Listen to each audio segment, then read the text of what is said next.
Marcos, no capítulo 3, vamos continuar a nossa série de mensagens, removendo nossas máscaras.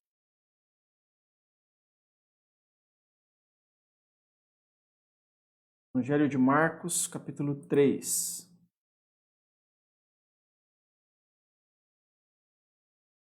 Acompanhe comigo a leitura, que diz assim, Marcos 3, a partir do versículo 20. Marcos 3, 20, diz assim: Então Jesus entrou numa casa e novamente reuniu-se ali uma multidão, de modo que ele e os seus discípulos não conseguiam nem comer. Quando seus familiares ouviram falar disso, saíram para trazê-lo à força, pois diziam, ele está fora de si. E os mestres da lei, que haviam descido de Jerusalém, diziam, ele está com Beelzebu, pelo príncipe dos demônios é que ele expulsa demônios. Então Jesus os chamou e lhes falou por parábolas. Como pode Satanás expulsar Satanás? Se um reino estiver dividido contra si mesmo, não poderá subsistir. Se uma casa estiver dividida contra si mesmo, também não poderá subsistir. E se Satanás se opuser a si mesmo e estiver dividido, não poderá subsistir. Chegou o seu fim. De fato, ninguém pode entrar na casa do homem forte e levar dali os seus bens sem que antes o amarre. Só então poderá roubar a casa dele. Eu lhes asseguro que todos os pecados e blasfêmias dos homens lhes serão perdoados, mas quem blasfemar contra o Espírito Santo nunca terá perdão, é culpado de pecado eterno. Jesus falou isso porque eles estavam dizendo, ele está com um espírito imundo. Vamos orar mais uma vez? Pai de amor, nós lemos a Tua palavra nessa manhã, pedimos a Tua graça, a misericórdia e a iluminação do Teu Espírito para nos dirigir nessa hora, Pai. Abençoa a gente e nos ensina, nos instrui, nos desafia, nos corrige, nos ajuda, Senhor, a andar segundo o Teu querer e vontade. Em nome de Jesus é que nós pedimos. Amém. Muito bem. Hoje nós vamos falar um pouquinho sobre a busca de discernimento, o tema nosso dessa manhã. Nós temos, esses domingos pela manhã, estudado os conflitos de Jesus com os religiosos da sua época, do seu tempo. E hoje a gente vai ver esse conflito bastante sério. É uma narrativa que aparece com frequência nos evangelhos. Várias vezes, após Jesus ele expulsar um demônio, ele foi acusado pelos fariseus de estar fazendo isso porque ele estava possuído por Satanás. A causa disso a gente já sabe, o motivo deles falarem isso, né? Os fariseus, eles tinham inveja de Jesus, né? No texto paralelo de Mateus, após Jesus expulsar os demônios, o homem volta a ver e a falar e diz assim, todo o povo ficou atônito e disse, não será este o filho de Davi? Não será esse aquele que nós estamos esperando? Não será esse o Cristo ungido de Deus? É lógico que não foi todo o povo que pensou isso. A linguagem é uma hipérbole, é uma linguagem de exagero, porque parte desse povo eram os fariseus, e os fariseus não estavam dizendo que Jesus era o filho de Davi. Contudo, o que nós podemos perceber aqui é que a grande maioria das pessoas ali de Jerusalém, seus arredores, começaram a cogitar se de fato Jesus não seria o Messias. Vendo aquilo que Jesus fazia, as suas obras, as suas curas, os seus ensinos, os milagres feitos por ele, eles começaram a cogitar. Talvez ele seja o Messias de fato, né?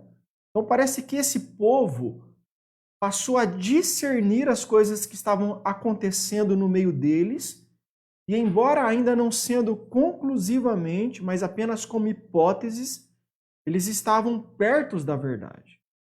Eu quero falar nessa manhã sobre discernimento. Discernimento é a mesma coisa que percepção, distinção, intuição. Discernimento é a capacidade da pessoa de perceber coisas que os outros não percebem, né? Está todo mundo vendo uma coisa, mas aquela pessoa que tem discernimento está vendo mais profundamente, está vendo o que está por trás do aparente, está vendo a outra coisa que as pessoas não conseguem ver. Isso é discernimento. Deixa eu contar uma história para vocês. Conta-se uma antiga lenda que na Idade Média um homem muito religioso foi injustamente acusado de ter assassinado uma mulher. Na verdade, o autor do assassinato era uma pessoa influente do reino e por isso, desde o primeiro momento, se procurou um bode expiatório para acobertar o verdadeiro assassino. Então esse homem religioso foi levado a julgamento, já temendo o resultado, a forca. Ele sabia que tudo iria ser feito para condená-lo e que ele teria poucas chances de sair vivo dessa história. O juiz, que também estava combinado para levar o pobre homem à morte, simulou um julgamento justo, fazendo uma proposta ao acusado que provasse a sua inocência. E aí então disse o juiz: eu sou de uma profunda religiosidade como você, e por isso eu vou deixar sua sorte nas mãos do Senhor. Eu vou escrever num pedaço de papel a palavra inocente, no outro pedaço de papel a palavra culpado. Você vai sortear um dos papéis e aquele que sair será o seu veredito. O Senhor decidirá o seu destino, determinou o juiz. E sem que o acusado percebesse, o juiz preparou os dois papéis, mas em ambos escreveu culpado, de maneira que naquele instante não existia nenhuma chance do acusado se livrar da forca. Ele iria escolher um papel dos dois, mas os dois estavam escrito culpado. Não havia alternativas para o pobre homem. E aí então o juiz colocou os dois papéis em uma mesa e mandou o acusado escolher um. O homem pensou por alguns segundos e, discernindo que estavam aprontando com ele, estavam preparando algo contra ele, o homem pegou um dos papéis e rapidamente colocou na boca e engoliu. Os presentes ao julgamento reagiram surpresos e indignados com essa atitude do homem. Mas o que foi que você fez? E agora? Como que nós vamos saber qual é o seu veredito? O homem respondeu: é muito fácil. Basta olhar o outro pedaço de papel que sobrou e a gente saberá que eu engoli o contrário disso. Bom, como os dois papéis estavam escritos culpado, quando ele engoliu um deles, ficou subentendido que estava escrito inocente. Imediatamente, o homem foi liberado da forca. Esse homem mostrou nessa história ter discernimento e ele acabou se saindo muito bem. Eu queria pensar nessa manhã, quem são as pessoas que têm discernimento? No nosso texto apresenta pessoas com níveis de discernimento diferentes. E é isso que nós vamos ver. Em primeiro lugar, os próximos de Jesus têm pouco discernimento. Olha o que diz o versículo 21. Quando seus familiares ouviram falar disso, saíram para apoderar-se dele, pois diziam: ele está fora de si. Os familiares, os parentes de Jesus, que o texto descreve, não deixa claro se eram a sua mãe e seus irmãos ou se apenas alguns tios e primos. Parece que, embora os irmãos não crescem em Jesus como Messias, tampouco achavam que ele era louco. Mais provável é que esses familiares eram alguns tios e primos que moravam próximo de Jesus. Mas por que eles pensavam que Jesus havia perdido a razão, dizendo ele está fora de si? Né? Ou, em outras palavras, ele está louco. Por que eles pensavam isso a respeito de Jesus? Bom, por alguns motivos. Jesus age de modo estranho. Por exemplo, ele cura pessoas de modo estranho. Lembra daquele evento em que Jesus cospe no chão, faz um lodo, pega esse lodo, coloca nos olhos do cego, manda ele se lavar? Que modo estranho de curar pessoas, não é? Se Jesus tem todo o poder, por que ele não simplesmente cura as pessoas? Por que ele não simplesmente fala e cura as pessoas? Por que ele faz isso? Em segundo lugar, Jesus se opõe aos fariseus, aos mestres religiosos da época, à liderança, aqueles que eram um modelo de piedade. Né? Se Jesus quer ser um líder religioso, ele deveria se juntar aos fariseus e não se opor aos fariseus. Em terceiro lugar, em algumas ocasiões, ele come com pecadores, ele come com coletores de impostos, ele come com pessoas que o povo não gosta, que o povo se afasta, que os líderes se afastam. E Jesus faz tudo isso. Jesus se junta a eles. Se Jesus fosse de fato um homem santo, ele se afastaria dos pecadores e não se juntaria aos pecadores. E por último, e principalmente, como o texto nos sugere, Jesus não parava nem para se alimentar, né? Jesus passava o dia todo ensinando, curando, né? orientando os seus discípulos, né? Jesus não tinha tempo para descansar, não havia tempo de recreação, de alimentação, e isso provocou essa exclamação por parte dos seus parentes. Ele está fora de si, ele está louco. Isso nos leva a uma consideração nesse texto que nós estamos estudando. A consideração é que conhecer Jesus não significa ter discernimento. Conhecer Jesus não significa ter discernimento. Muitas vezes, nós crentes agimos com muito pouco discernimento. Nós somos constantemente influenciados pela cultura, por exemplo, capitalista dos nossos dias, da época que nós vivemos. Nós somos influenciados muitas vezes pela mídia que nos apresenta um mundo, que apresenta um mundo que não é o verdadeiro, que não é o correto, nos apresenta um conjunto de valores que não são os bíblicos. Por vezes, eu vejo cristãos dando a vida por coisas ou por valores, defendendo princípios como se fossem bíblicos, mas não são.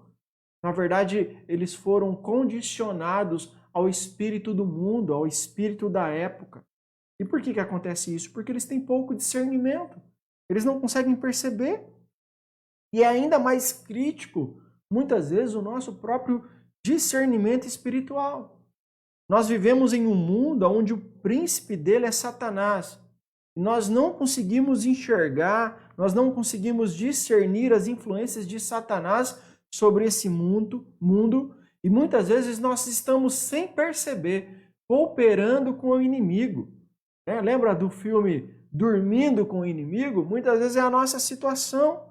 Satanás tem feito muitos crentes agirem como a maioria das pessoas agem, como a maioria das pessoas vivem, e eles não verem nenhum problema nisso, né? E eles acharem que estão vivendo da maneira correta, né? E aí muitas vezes a gente vive como a maioria das pessoas e a gente diz assim, todos têm os seus vícios, né? Não há problema em eu ter o meu, ainda que seja o de café, né? Ainda que seja o vício no chocolate, não tem problema isso, né? Todos colam na prova, não tem problema eu fazer uma colinha lá na minha prova na universidade, na minha prova na escola, todo mundo faz isso, né? É burrice pagar impostos, ninguém mais paga imposto, a gente tem que burlar o governo. Todo mundo faz isso, por que a gente não vai fazer isso, né? Todo mundo transa com a namorada antes de casar, ou vai morar junto antes de se casar. Qual que é o problema nisso, né? Todo mundo está fazendo isso. A gente está no século XXI, a gente não ouve essas coisas. Ouve essas coisas, inclusive, da boca de cristãos. Quem nunca traiu a esposa? Não tem problema isso. Todo mundo faz isso, não tem perigo. E assim, por falta de discernimento, nós somos cada vez mais presas do diabo. Somos cada vez mais escravos do pecado, porque nós não conseguimos diferenciar o certo do errado, o que é obra de Deus e aquilo que é ação de Satanás nesse mundo. Então, algumas pessoas bem próximas de Jesus demonstraram a mesma falta de discernimento espiritual. Por exemplo, Pedro repreendendo Jesus porque ele tinha falado da sua morte, dizendo, nunca, Senhor, isso nunca te acontecerá.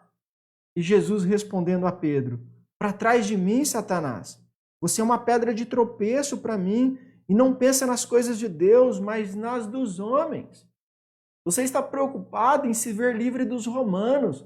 Você está preocupado em deixar de ser submisso a uma outra autoridade. Você não está pensando no reino de Deus. Para trás de mim, você não tem discernimento, Pedro. Um outro exemplo de pessoas muito próximas de Jesus, pessoas com comunhão com Jesus, mas que têm falta de discernimento. O apóstolo Paulo encontra-se com uma moça que tinha um espírito pelo qual ela predizia o futuro, ou dizia predizer o futuro. E Atos conta que essa moça seguia a Paulo e a nós gritando, né? O Lucas contando. Estes homens são servos do Deus Altíssimo e lhes anunciam o caminho da salvação. E ela continuou fazendo isso por muitos dias. Finalmente, Paulo ficou indignado, voltou-se e disse ao Espírito: em nome de Jesus Cristo, eu lhe ordeno que saia dela. No mesmo instante, o Espírito a deixou. A minha pergunta é por que Paulo não expulsou esse espírito na primeira vez? Na primeira vez que essa moça disse, esses homens são servos do Deus Altíssimo, por que ele já não expulsou? Porque ele não já reconheceu que era o espírito maligno que estava dizendo essas coisas através dessa moça e não expulsou? Né? Por que ele não fez isso? Parece que ele demorou para discernir que aquela moça estava sendo usada pelo inimigo. Porque ela não xingou, ela não praguejou, ela falou a verdade. Esses homens são servos do Deus Altíssimo e lhes anunciam o caminho da salvação. Poderia ter sido um homem de Deus falando essas coisas. Poderia ser alguém inspirado por Deus falando essas coisas. Mas não era. Era o inimigo falando essas coisas. E Paulo não reconheceu isso no primeiro dia. Não reconheceu isso nos dias seguintes. Só depois de algum tempo é que ele conseguiu reconhecer que aquelas palavras vinham da boca do inimigo. Nem sempre, meus irmãos, a pessoa que fala em nome de Deus está sendo usada por Deus. A gente precisa ter discernimento para reconhecer isso. A própria família de Jesus estava achando que ele era louco. Nós não conseguimos perceber que aquele que cresceu, né? Eles não conseguiam perceber que aquele que cresceu no meio deles, na verdade, era Deus. Era o Deus encarnado. Portanto, conhecer Jesus não significa ter discernimento. Muitas vezes nós conhecemos a Jesus, nós estamos ouvindo a voz do inimigo, achando que é Deus falando com a gente. E sem perceber, o inimigo está guiando a gente para o caminho errado, está nos guiando para um caminho de morte, e a gente está achando que está sendo guiado por Deus. Então, em primeiro lugar, muitas vezes, os próximos de Jesus têm pouco discernimento. Em segundo lugar, que eu queria destacar nessa manhã, é que os opositores de Jesus não têm nenhum discernimento. Olha o que diz o versículo 22. E os mestres da lei que haviam descido de Jerusalém diziam: ele está com Beelzebu, pelo príncipe dos demônios é que ele expulsa demônios. E aí a minha pergunta é: como que pode especialistas na lei não conseguirem discernir o que é de Deus e o que é do diabo? Como é que pode isso, né? A acusação feita contra Jesus pelos escribas e fariseus foi uma acusação maligna. Eles não estavam dizendo que havia uma influência sinistra externa sobre Jesus, mas sim que Jesus estava possuído por demônios, da mesma maneira que o homem que ele tinha acabado de libertar. Ele estava dizendo, Jesus só foi possível de libertar esse homem dos demônios, porque ele mesmo está possuído por demônios. A acusação foi que Jesus, habitado e em parceria com o diabo, estava expulsando demônios pelo poder que Satanás dava a ele. Em outras palavras, Jesus estava fazendo uma cena. Jesus estava em parceria com o diabo apenas para impressionar as pessoas e dividi-las e separá-las de Deus e influenciá-las para o mal. Esses homens não possuíam nenhum discernimento espiritual. As pessoas responsáveis por apresentar Deus para o povo não o conheciam, não tinham intimidade com ele. Aqueles que ensinavam a palavra de Deus não conheciam o Deus da palavra. Os mesmos que procuravam fazer a obra não conheciam o Senhor da obra. E aí eu eu pergunto para os irmãos nessa manhã. Não é diferente de hoje, não é verdade? Parece bem parecido com os momentos que nós estamos vivendo. Quantos pastores de igreja que não conhecem o Senhor da igreja? Quantos pastores que, em vez de cuidar do rebanho, acabam por dispersar o rebanho? Em Jundiaí tem uma igreja batista bem grande. Eles têm quadra de futebol do lado da igreja, eles têm escola de música na igreja, eles têm um acampamento onde eles fazem encontro de casais que é lindo. Mas, de tempos em tempos, sai um grupo enorme daquela igreja para outras igrejas, ou muitas vezes abrindo uma nova igreja. E o que as pessoas costumam dizer é que a estrutura da igreja é ótima, mas o pastor não é crente. Olha que coisa gravíssima, né? A igreja é ótima, mas o pastor não é crente. Meus irmãos, cuidado para você não ser membro de uma igreja onde o pastor não é crente. Porque isso seria desastroso para a sua vida. Desastroso para a sua vida. Jesus não pode falar com essas pessoas, com esses líderes religiosos, em um nível espiritual, porque eles não são espirituais. Eles não são espirituais. Jesus passa então a contar algumas parábolas para que eles entendam que os argumentos deles são sem nenhuma lógica. Não faz nenhum sentido. Não faz nenhum sentido o diabo se opor ao próprio diabo. É isso que Jesus quer levá-los a compreenderem. Se eles não conseguem discernir espiritualmente essa realidade, Jesus começa a mostrar que eles precisam usar pelo menos a cabeça, o cérebro, para conseguir discernir essas coisas. Nicodemos também foi outro homem que demonstrou uma falta de discernimento espiritual. Jesus diz para Nicodemos, em João capítulo 3, versículo 10, fala assim: você é mestre em Israel e não entende essas coisas? Então, depois do pequeno diálogo que Jesus tem com Nicodemos, Jesus faz essa pergunta para ele: mas Nicodemos, você não é mestre, você não é perito nas escrituras, você não é alguém estudado e você não consegue entender essas coisas? E no versículo 12 ele fala: eu lhes falei de coisas terrenas e vocês não creram. Como crerão se lhes falar de coisas celestiais? Se de coisas básicas você não está conseguindo crer, como que você vai crer? Como que você vai entender se eu falar de coisas espirituais?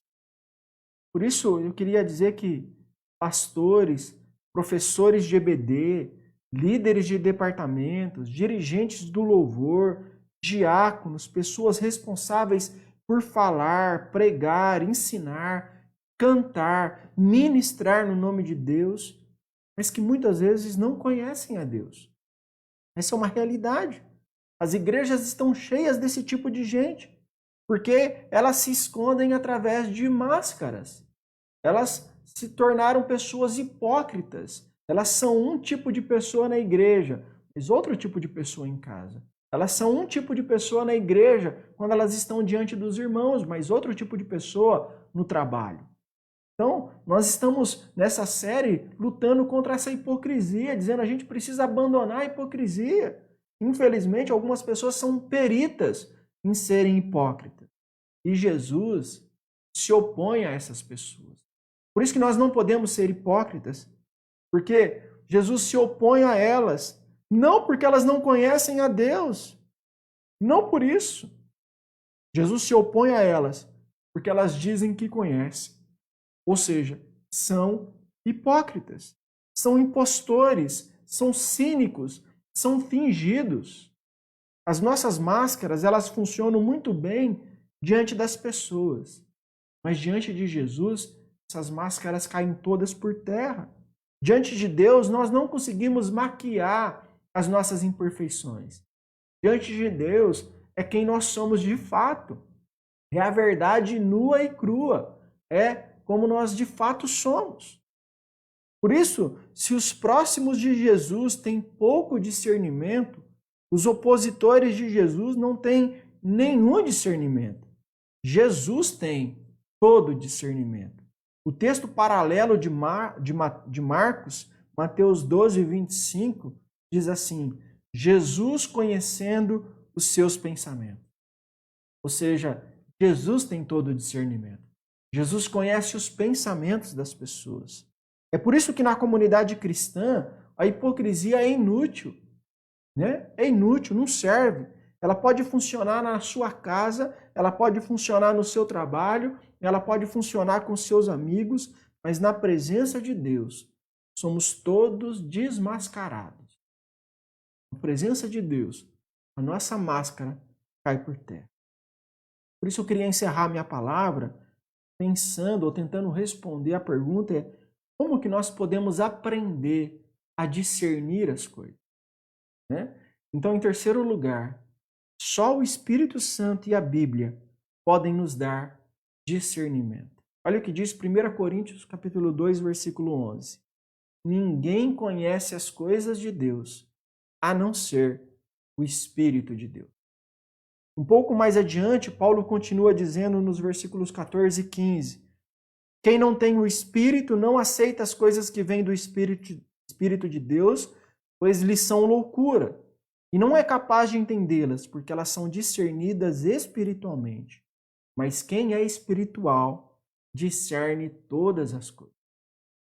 A resposta do porquê os fariseus não conseguiam saber se a obra que Jesus realizava vinha de Deus ou do diabo, é que eles não tinham o Espírito Santo. Eles não eram pessoas espirituais. Nós podemos ter um conhecimento amplo do mundo, conhecimento geográfico, conhecimento político, conhecimento econômico, tudo isso é importante, né? Contudo, nada disso nos ajuda para a gente poder discernir as coisas espirituais. Jesus diz assim em outra passagem para os fariseus: quando vocês veem uma nuvem se levantando no ocidente, logo dizem, vai chover, e assim acontece. E quando sopra o vento sul, vocês dizem, vai fazer calor, e assim ocorre. Hipócritas, vocês sabem interpretar o aspecto da terra e dos quais, pelo exercício constante, tornaram-se aptos para discernir tanto bem quanto mal. Aptos para discernir tanto bem quanto mal. Como que a gente se torna apto para discernir? Através do alimento sólido, a palavra de Deus. É assim que a gente consegue. Na terça-feira nós estudamos sobre isso, sobre esse alimento sólido que faz a gente crescer e amadurecer, né? É através do estudo, é tendo o Espírito Santo na nossa vida, e através do estudo da palavra de Deus que a gente é tornado apto a discernir. Hebreus capítulo 4, versículo 12, diz assim: a palavra de Deus ela é viva e eficaz e mais cortante do que qualquer espada de dois gumes, e ela penetra até a divisão de alma e espírito e de juntas e medulas, e é apta para discernir os pensamentos e intenções do coração. Então essa dobradinha, Espírito Santo e Bíblia, é que nos possibilitam termos discernimento e não ser levados, e não sermos seduzidos, e não sermos enganados pelo homem, pelo mundo e pelo diabo. Somente quando a gente tem o Espírito, quando a gente tem conhecimento da Bíblia, é que a gente consegue discernir as coisas ao nosso redor. É que a gente consegue ver se aquilo que está se falando vem da boca de Deus ou é sugestão do diabo. Aquela palavra de Deus usada ou aplicada sobre a minha vida, ela está vindo de Deus ou é uma aplicação distorcida, como o diabo muitas vezes faz e fez com Jesus quando ele estava sendo tentado. Só quem tem o Espírito Santo e quem conhece um pouco de Bíblia é assim. A família de Jesus não tinha discernimento, embora estivessem tão próximos dele, foram incapazes de perceber que estavam diante do Messias, o esperado pelo povo de Israel. Os fariseus não tinham discernimento. Embora estudiosos da lei, eram hipócritas, eram invejosos, por isso blasfemaram dizendo que o que Jesus fazia era obra do diabo. Nós, muitas vezes, não temos discernimento. Somos seduzidos pelo mundo, somos enganados pelo diabo, somos escravizados pelos desejos da nossa carne. Por isso, eu queria fazer duas perguntas nessa manhã para a gente poder refletir, baseado nisso que nós ouvimos. A primeira pergunta é: você tem conseguido discernir as coisas que acontecem à sua volta, que acontecem nesse mundo? Você consegue discernir, né? Você sabe diferenciar o que é obra de Deus na sua vida, o que é a ação do diabo na sua vida, o que é obra de Deus nesse mundo, o que é a ação do diabo nesse mundo? Nesses dias tão complexos que nós estamos vivendo, tempos de peste, tempos de dificuldades, tempos de luta, tempos de embates entre as pessoas, de polarização, você tem conseguido discernir o que é de Deus e o que é do diabo? A segunda pergunta que eu quero fazer para você refletir nessa manhã é: você tem estudado a Bíblia para obter discernimento? Talvez você está vendo todas essas coisas acontecendo ao seu redor e você não está conseguindo discernir. Na verdade, você tem achado as coisas erradas. O resultado é: você tem estudado a Bíblia e ela nos ajuda a discernir o nosso tempo. Ela nos ajuda a perceber o que é de Deus e o que é do diabo. O Espírito Santo na nossa vida usa a palavra que nós estudamos para abrir os nossos olhos para as realidades espirituais da nossa vida.